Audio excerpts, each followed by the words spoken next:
Welcome and thank you for standing by. At this time, all participants are in a listen-only mode until the question-and-answer session of today's conference.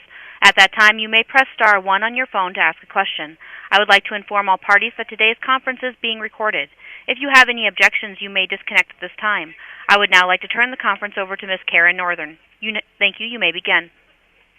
Thank you, and welcome everyone to the fiscal year 2018 NASA Budget Request Media Teleconference. I'm Karen Northon with NASA's Office of Communications, and joining us today to discuss and take questions on the budget request is NASA's Acting Chief Financial Officer, Andrew Hunter.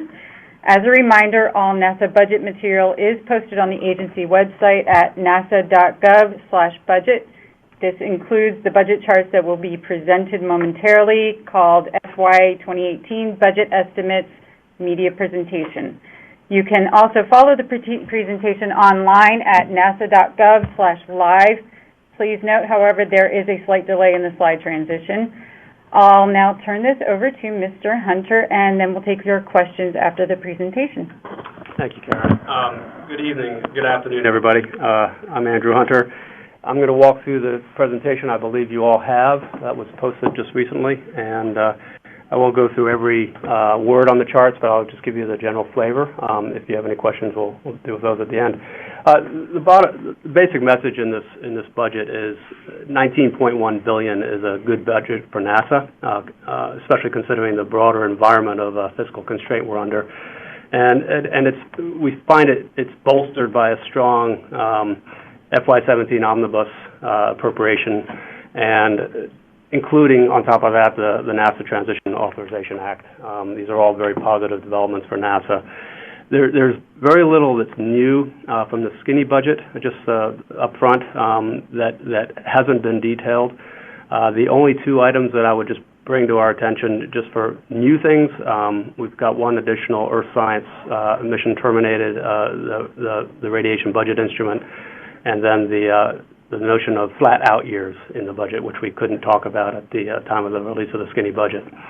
But overall, this budget on Chart 1 just talks about the continuity of purpose in this budget. It's a steady and sustainable program that involves still building the infrastructure for decades to come for deep space ventures, not only for NASA, but for the private sector.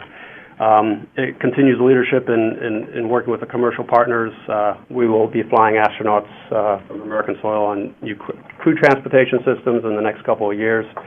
And I'm going to keep moving to Chart 2 for folks following here.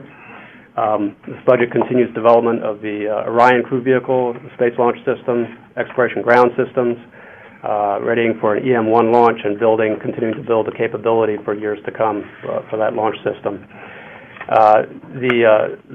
We continue to create our technology pipeline to solve the most difficult challenges in space, continuing development of such things as solar electric propulsion, laser communications, and we'll talk a little more about that activity. We support continuation of the ISS to at least 2024. This is what we call our base camp for our first footholds into from LEO to cislunar space. In fact, we just had a spacewalk today, and in fact, we had a rocket engine test today as well for SLS. So a lot of activity going on across the agency day to day. The Chart 3 basically talks about the strength of our science program. It's very robust. A lot of, in terms of its size, its scope, its scientific output. We continue to support over 10,000 U.S. scientists, over 3,000 competed research awards. In fact, we have over 40 missions preparing for launch at this time and 60 operating missions in orbit. This budget also funds the Europa Clipper mission to fly by Jupiter's icy ocean moon, Europa. It does still maintain a robust Earth science program in spite of the several terminated missions. Over the past 10 years, the average total of the Earth science program has been about $1.6 billion. So it still stays above that at just below $1.7 billion. Still a very robust activity. It also supports initiatives that use smaller, less expensive satellites and or public-private partnerships to advance science. Next chart, 4. We have a lot of research ongoing looking at unmanned aircraft systems in our national airspace.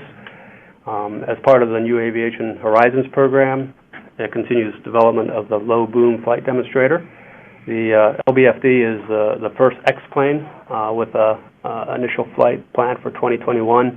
This is the first X-plane of a series of X-planes, and this budget supports a cadence of one X-plane every 4 to 5 years. We continue to leverage our unique assets to further and advance our nation's educational goals and inspiring the next generation. We have one of the government's strongest media presences with the next generation students. We will not any longer have a Office of Education. I'll have a slide specifically on that. And this budget also strengthens our cybersecurity management and IT management quite substantially as well. Next chart. Next chart simply is just sort of a top set of activities and key activities that are happening in 2018 through the advanced exploration systems. We've got some developing prototype habitats for space exploration. We have our exploration systems program is continuing integration for preparation for EM-1 launch, a lot of activity happening there down at the Cape. The James Webb Space Telescope is getting ready for ship to launch in October 2018, and 6 or so major science launches in 2018.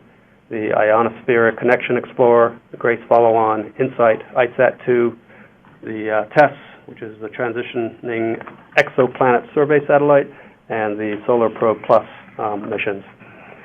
Under aeronautics, the X-57 flights will conduct tests of a new distributed electric propulsion system. And of course, 2018 will be a big year for certification mission test flights planned for September 2018 for commercial crew. And space technology continues its demonstration work on laser comm, green propellant, and deep space atomic clock. The next chart, the budget chart, number 6. Just a couple things to note here. You can see our 19.092 total. The 17 number was our enacted number. There is one difference that I want to draw your attention to with the President's budget request and what they show for the NASA numbers in 2017. They are using the 17 annualized CR numbers. We are using the actual enacted 17 level enacted by Congress. Timing was such that we could incorporate that into our final budget faster than the President's budget request being a larger thing to accommodate. So then you can see the flat out years, 19 and out. Every account has a flat run out, except for the exploration and space operations line. The total HEO mission directorate, that is totaled at $8,792,000. So that's just for reference. And then, of course, under the account levels, dollars move around according to the nature of the work being done. The only other item I would bring to your attention is in 2018 column, the construction number pops up in 2018. That is due to monies coming out of the mission directorates for programmatic CFF, construction of facilities funding. In the execution year, we bring that down into the CFF account where we can execute it. And then future years, dollars for CFF-related activity for mission directorates will do the same thing, but in the execution year. And the 17 level, just there's a footnote down below. We also had the supplemental funding that is not added to that total, the $184 million that we got through the tornado damage at our Michoud assembly facility and the KSC hurricane damage. Next chart, 7. This is a chart that we've shown ever since shuttle stopped flying. just to exemplify how we are still very busy in spite of not having a shuttle flying anymore. So we wanted to bring forward the activities and launches that this agency is still producing. And you can see in 17, the ones that with check mark are already have flown this year, and quite a bit of activity in 18 on the crew test flights and the commercial crew starting in FY 2019, EM1 in 19, and then it's a good reference chart, we believe. On Chart 8, Earth Science maintains a robust program of competed venture class missions, quite a few missions in formulation and development. You can see the list there. We also have the multi-decadal sustainable land imaging program with Landsat. And then we continue to support initiatives to use smaller, less expensive satellites. We have the CubeSat initiative and other activities like that, with 18 additional missions, operational missions, being supported by this budget. And the decadal survey for Earth Science was last performed in 2007, so we'll be anticipating a new one later this year. On the Chart 9, this is the chart where we talk about what we are terminating in the Earth Science program. The carbon monitoring system, about $10 million of activity there, and reducing funding for Earth Science research grants. We propose termination of 5 Earth Science missions: the PACE mission, OCO3, RBI, the radiation budget instrument meant to be flown on JPSS-2, and also the Discover Earth viewing instruments and the Clario Pathfinder. The terminations are due to budget priorities and the need to adjust the agency's budget to match the nation's current fiscal position. So, and I can walk through any of the questions we have on that shortly. Planetary Science, there's a robust program here, continuing development of Mars 2020. We have $347 million for that activity in 2018, and formulation of the Europa Clipper at $425 million. We were funded at $275 for that in FY17. This budget supports 2 new Discovery class missions, Lucy and Psyche, and operates 10 planetary missions, and merges the Advanced Technology Project with this $43 million to this initiative for robotic solar system exploration, bringing small satellites, CubeSats, and/or commercial partnerships, leveraging a lot of the investments in the Space Technology Mission Directorate as well. It does not fund a Europa lander mission, but it is consistent with the FY17 Act, Appropriations Act, to work toward a Europa lander mission. We have a mission confirmation review scheduled, in fact, next month in June, and we did recently release a notice for the plan to solicit lander instrument investigations. So we are working in this execution year on lander activity, but the budget itself, 18 and out, does not include Europa lander activity. The astrophysics account is relatively stable here. We've continued development of the TESS exoplanet mission for launch in 2018. The WFIRST mission, we've got a planned, in formulation now, we've got a planned, this budget supports a planned launch date for 2025, and then supports a couple of the next Explorer missions. And what we have increased the STEM science activation level by $10 million in this budget as well to 44 located in the Science Mission Directorate.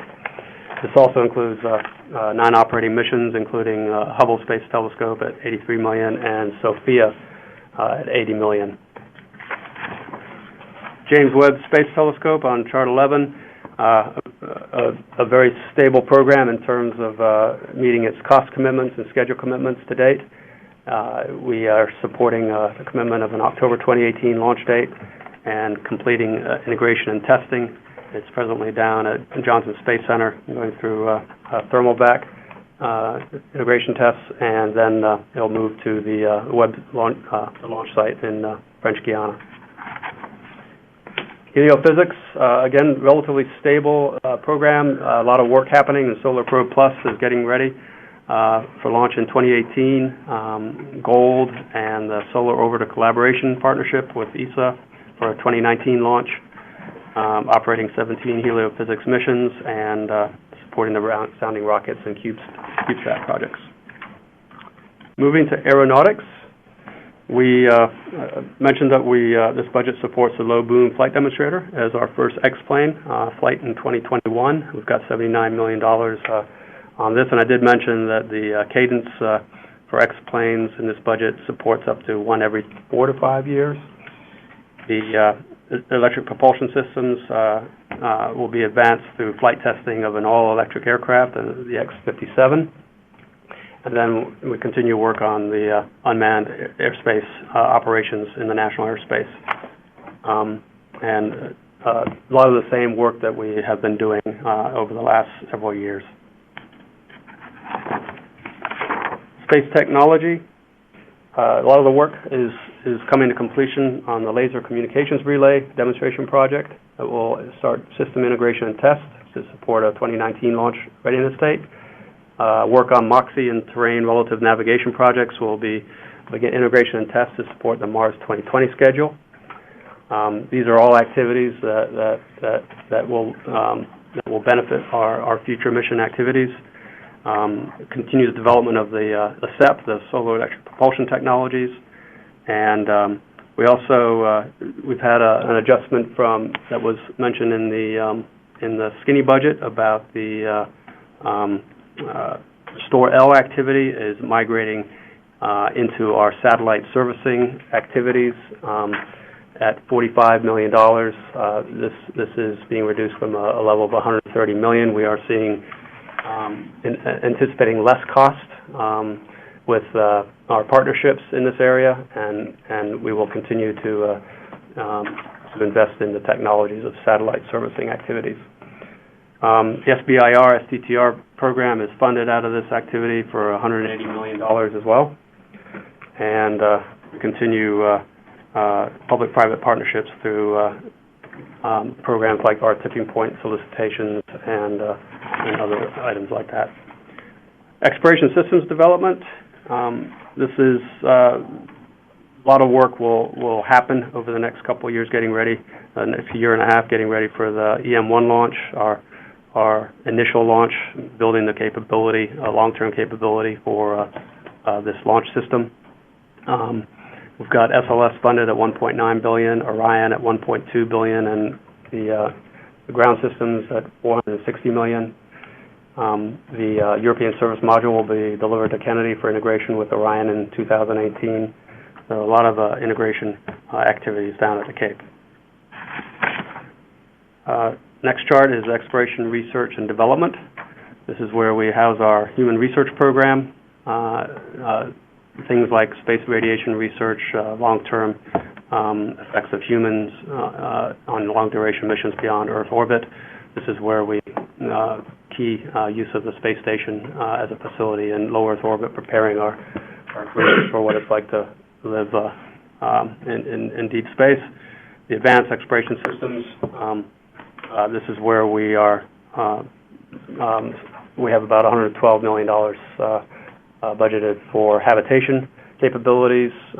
We'll see prototype ground testing of habitat modules under the broad area of announcement activity will be occurring in 2018, tied to this next step acquisition process.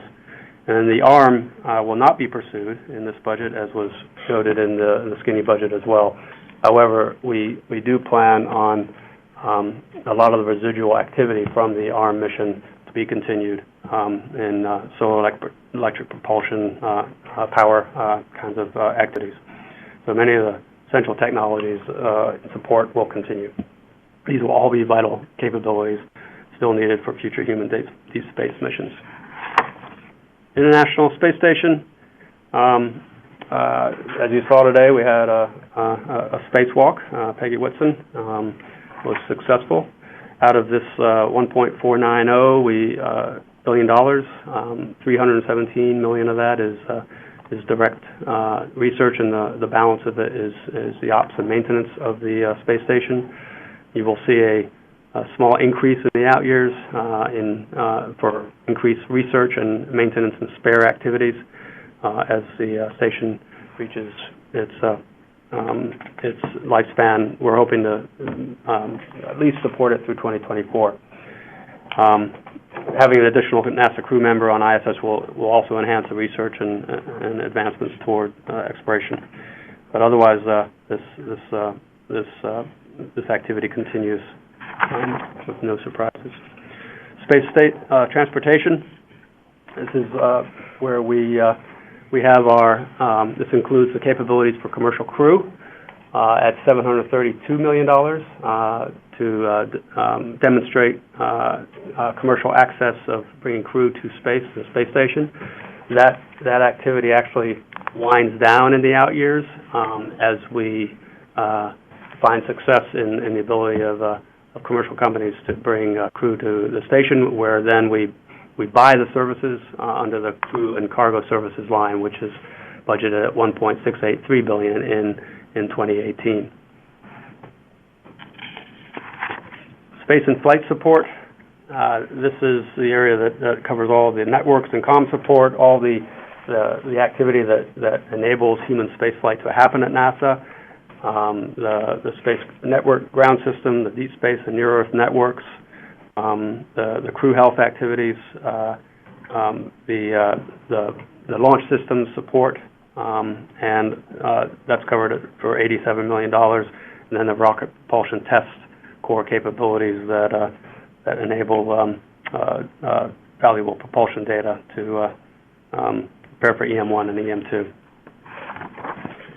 And Chart 21, I believe, is the Office of Education, where we are terminating the office. There's $37 million left to provide for closeout costs, the tails for the grants, and the civil service salaries. We have experienced significant challenges in implementing a focused NASA-wide education strategy.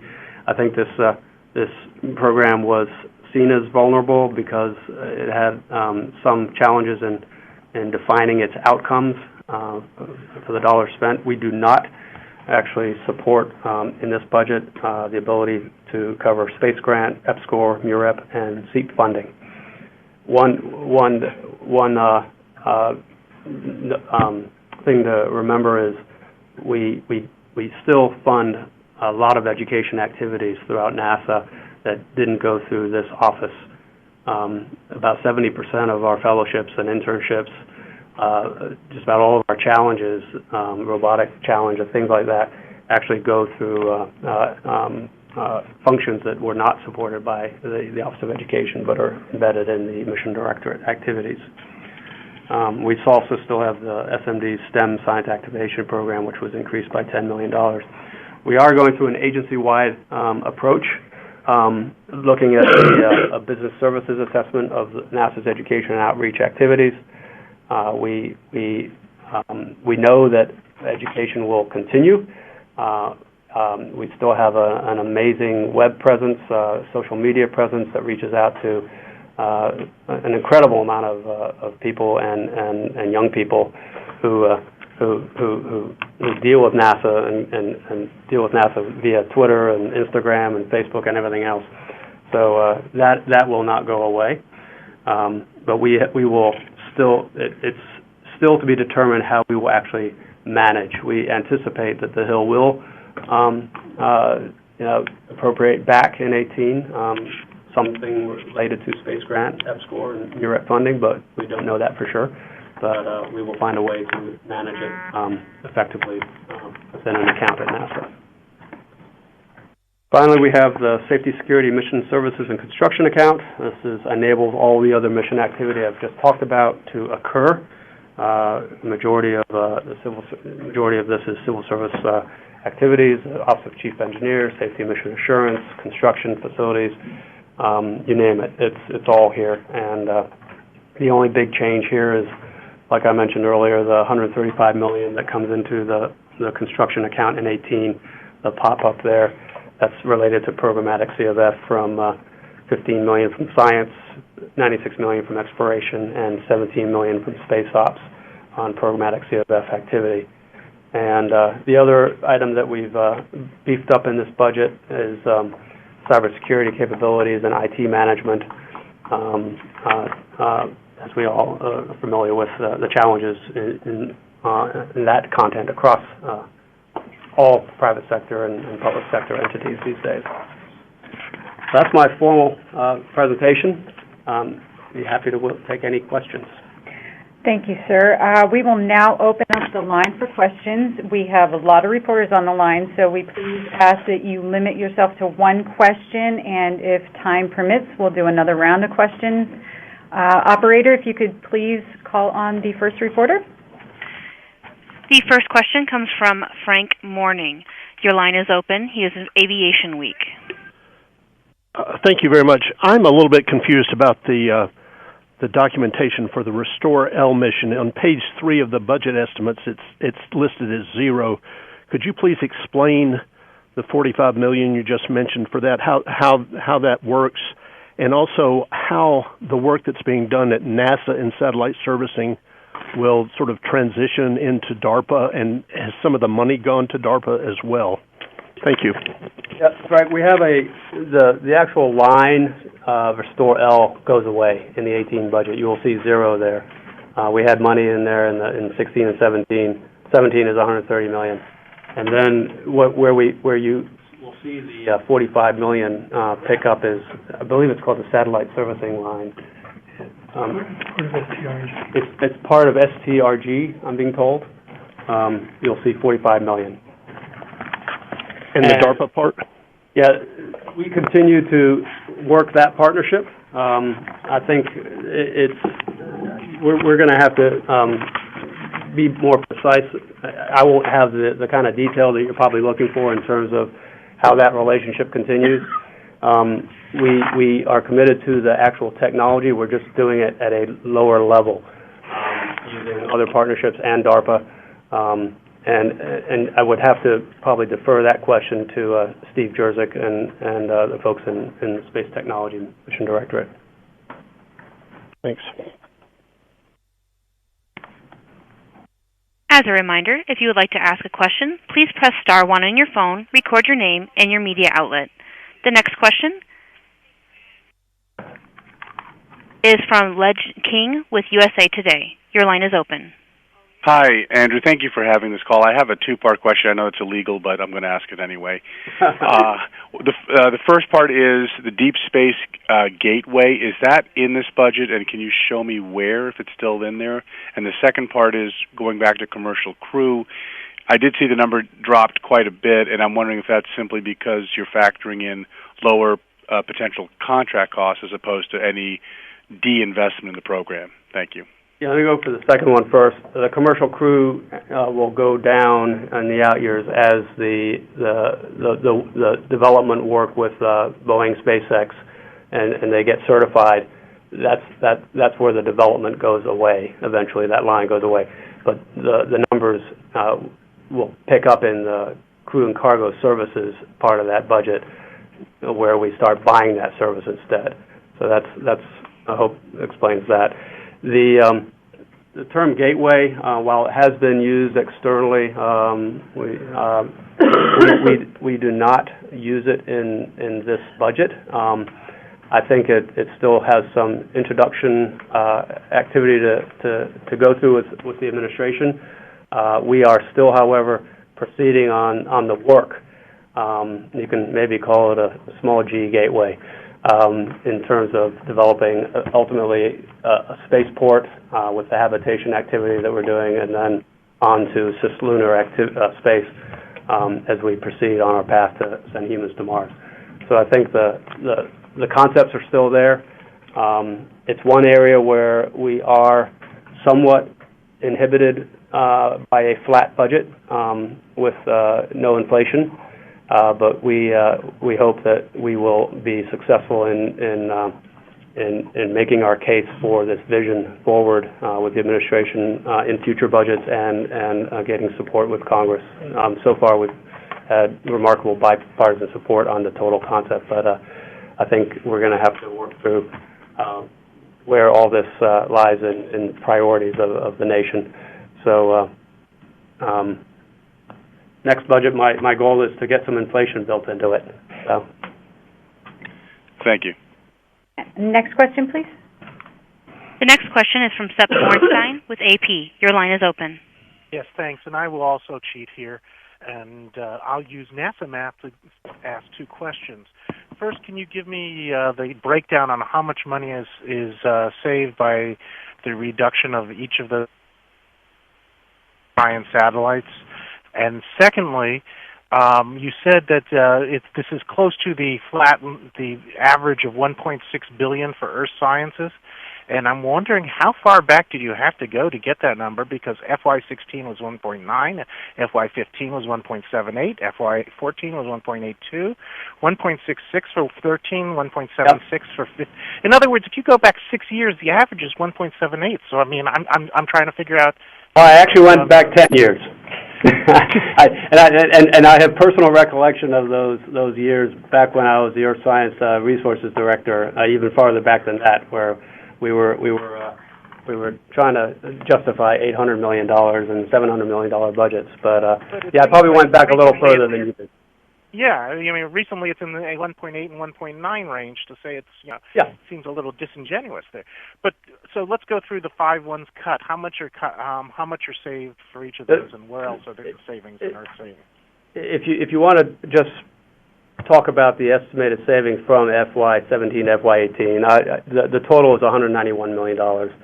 I believe the President's budget has a section in it, and I haven't seen it myself, but on savings across different agencies, as it is termed the savings activity, and they refer to $191 million estimated savings in FY18. But that's for all of Earth sciences, right? Yeah, that includes OCO3, PACE, Discover, RBI, and Clario. And does it include other stuff besides those 5? No, it does not. It's just related to those missions. Now, if you want to talk, then there's of course the amount of money you won't be spending 18 through 22, and that's a larger amount. I think we've calculated to be about $850 million. Has there ever been this many missions cut at one time?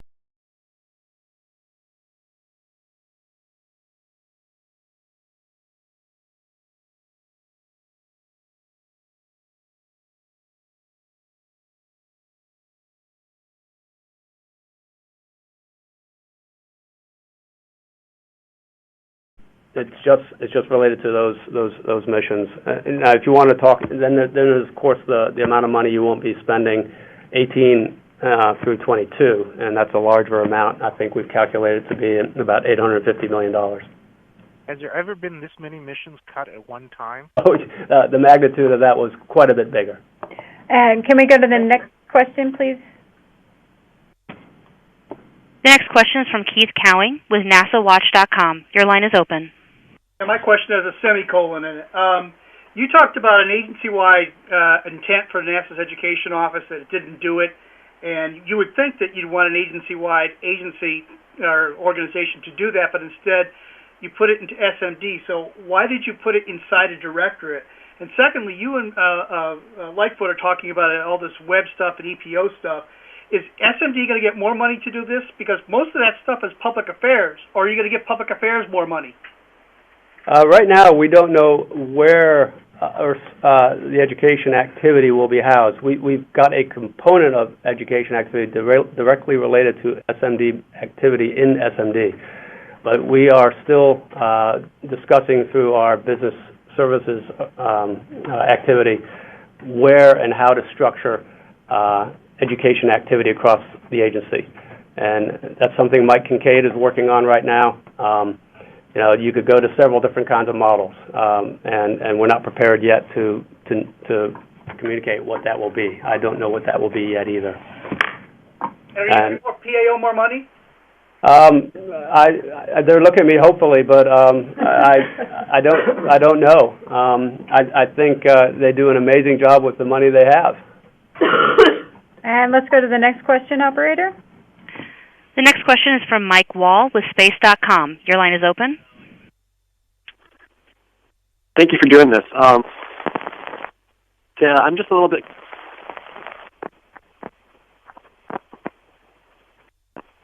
I think you're breaking up. And I think we lost Mr. Wall there, so let's go ahead and go to the next. As a reminder, if you would like to ask a question, please press star 1 on your line and unmute your phone and record your name clearly with your media outlet. The next question is from Ken Creamer from Universe Today. Your line is open. Hello, thank you for doing this. I'd like to ask...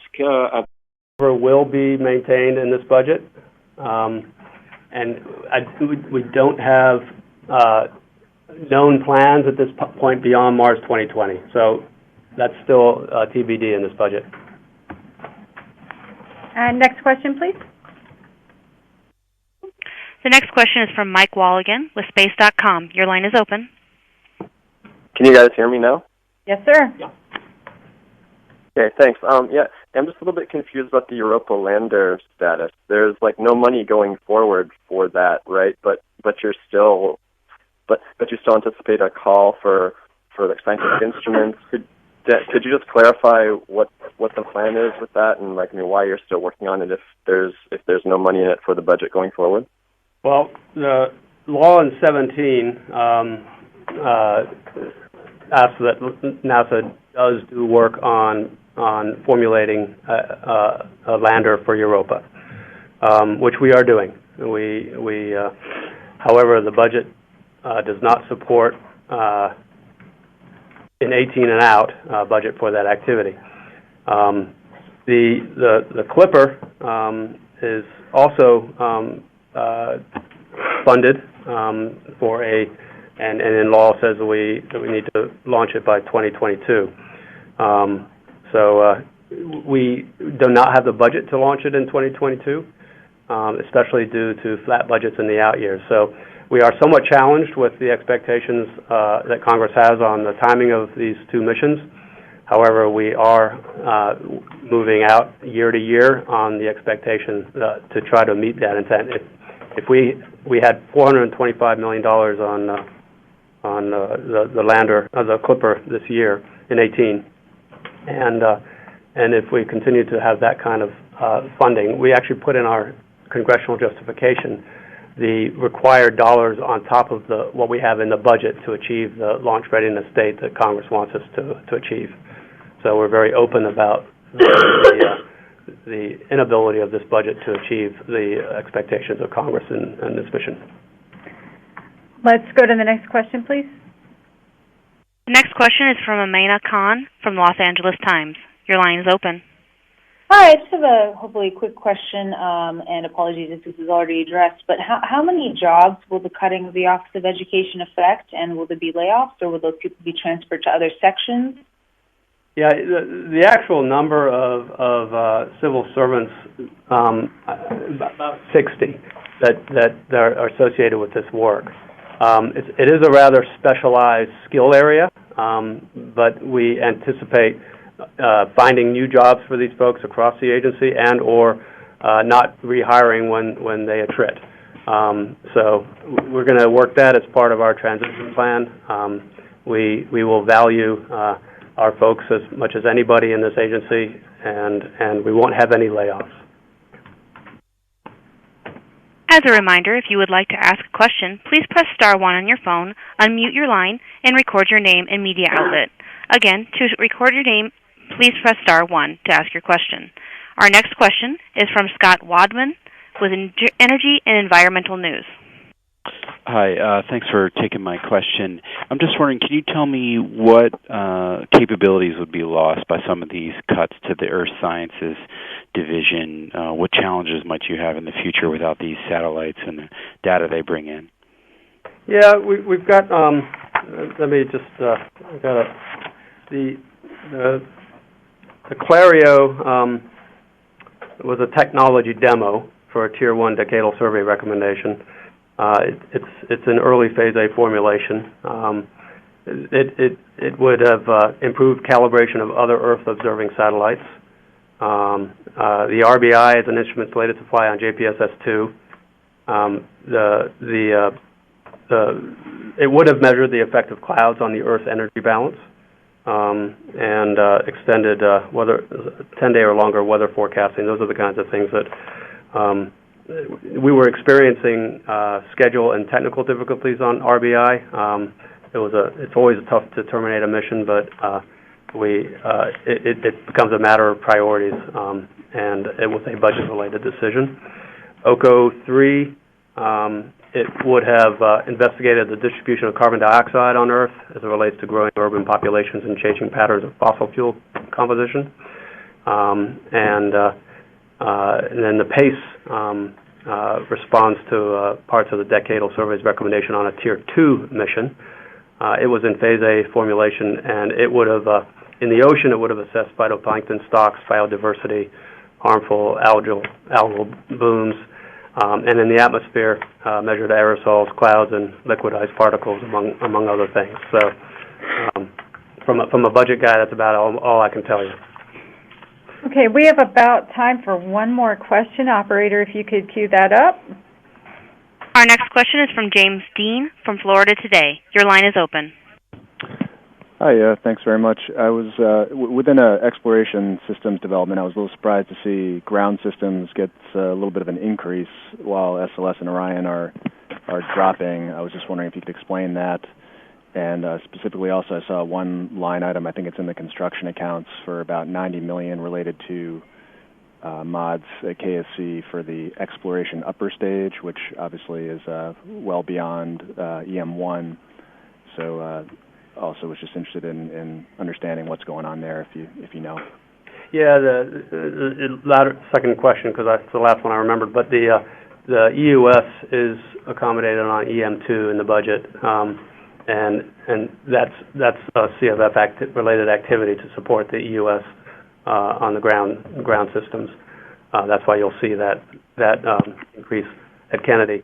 And I think I might not have this exactly straight, but there is a lot of activity getting ready for the launch at Kennedy, and that's why you see the increase for ground systems happening at this point. So they're balancing all three of those elements coming together at the right time for a 2019 launch, and the HEO Directorate tries to balance out what has to happen when, and this is the way all that integration has to occur down at Kennedy. All right, thank you, sir. That is all the time we have for questions.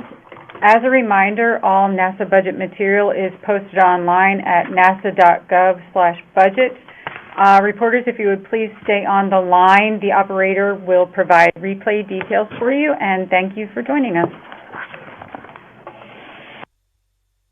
Thank you. Please stand by.